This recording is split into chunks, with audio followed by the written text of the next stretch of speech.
What? What do you mean no more Souls games in the near future? What about Bloodborne? Can't we get a sequel? Bloodborne? We just got one of those. You don't need another one. A Dark Souls 4? Miyazaki already said he's not working on Dark Souls 4 at the moment. But I'm such a masochistic individual. I love bringing pain upon myself. It gives me pleasure. What can I play? Wait a minute. Let it die.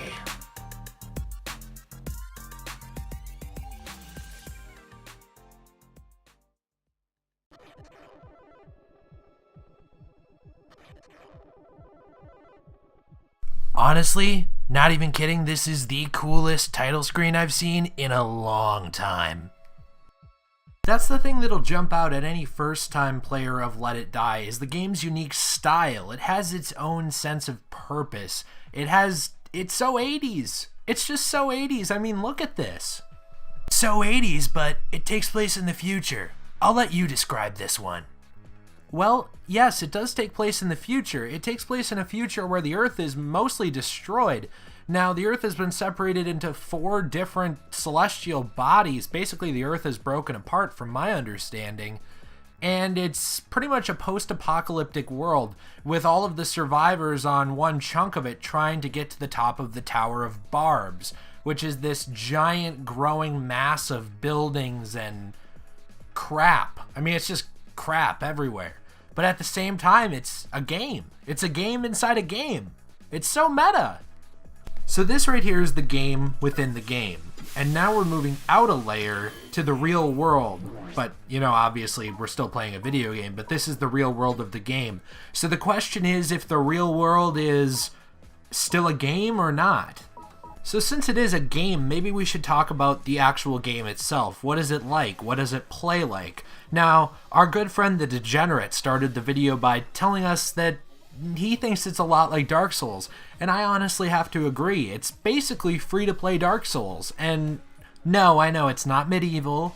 I haven't seen much magic, so don't get me wrong there, but I just mean mechanically. It's really a rogue-based game, just like Dark Souls is. You move a little different. There's different weapons, obviously, different cel-shaded graphics. We're in a totally different type of setting, but at its core, it feels a lot like Dark Souls, but also totally different. It doesn't feel like a knockoff, and that's something that just blows my mind. There's something really satisfying about every kill in this game. It's really a bloody game. There are some parts of gore in here for sure, and disturbing images, so it is really kind of a metal game. I would say it's probably aimed at upper teens to mature adults versus younger kids, but I really like it. I've loved the gameplay of this game. It is so fantastic, and I haven't been this enveloped by a game since I played Bloodborne. Also, it feels so good to play a game where the enemies can hit each other and you can use them against each other. That just really adds to it, honestly. Makes it so much better.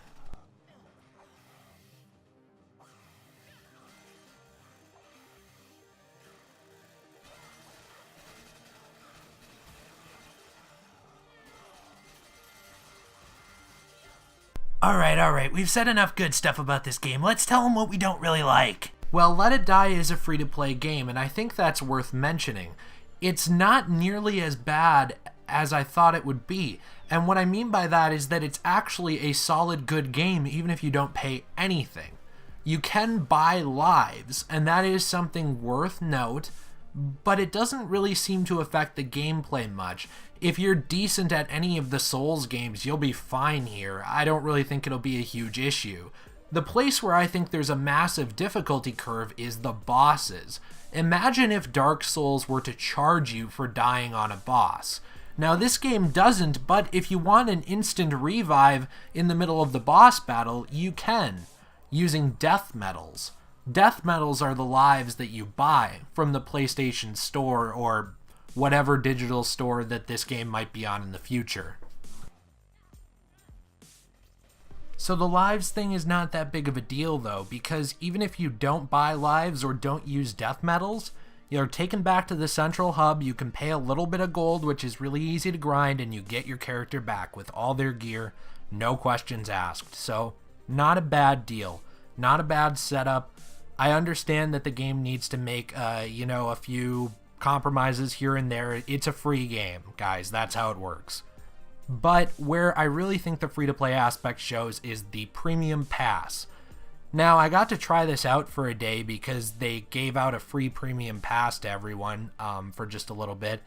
And what it does is it makes riding the elevator free, which you use to get back to the central hub where you can level up and buy things. And it also expands your bank and inventory space. This is important to note because the game is easier to play when you have more space for your items, but it's not a necessity. It just makes things a little more convenient. I would consider actually getting the premium pass personally. I already am. I don't know the price yet because it's not out. You can't buy it yet.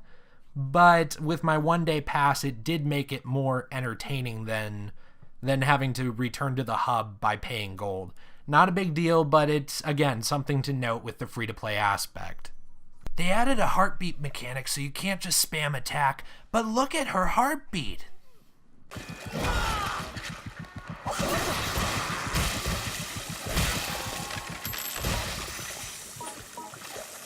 Ugh. How could she be so out of shape? What human being is this out of shape? Don't even start with that with me. Remember the last time we tried to work out?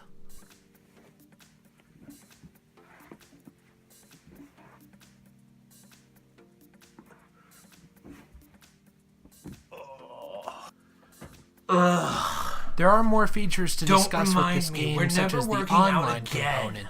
Now, probably the online component you'll encounter the most is that other players can send their characters into their world to attack you. But they don't actually control their characters when they do that. They're basically NPC versions of their character attacking you in your world. It's like an uncontrolled Dark Souls invasion. It can be a little annoying, but I almost never had problems dealing with these guys. Even when they're over your level, you're a human being. You're smarter than the AI that is controlling that character, so you can honestly beat them. There's also a way to invade another player's waiting room or their hub manually and attack them that way, but you're not actually fighting them, you're fighting an AI version of their characters. You can then carry off one of their characters, but they get them back, from what I understand, pretty easily, so this part kind of confused me, but again, it's part of the game, I just need to understand it. It's kind of confusing.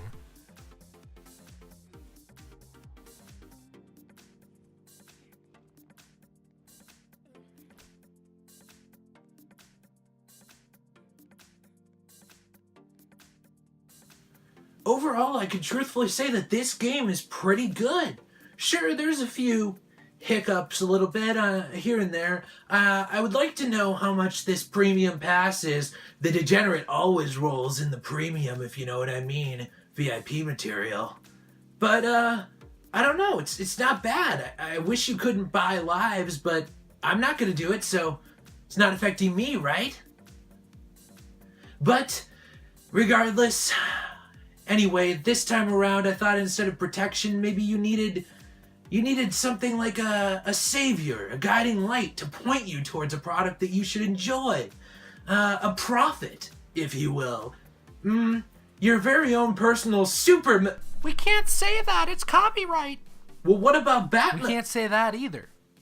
Spider-Man? Not even that. Ugh. Whatever, I'm not cut out to be a superhero anyways.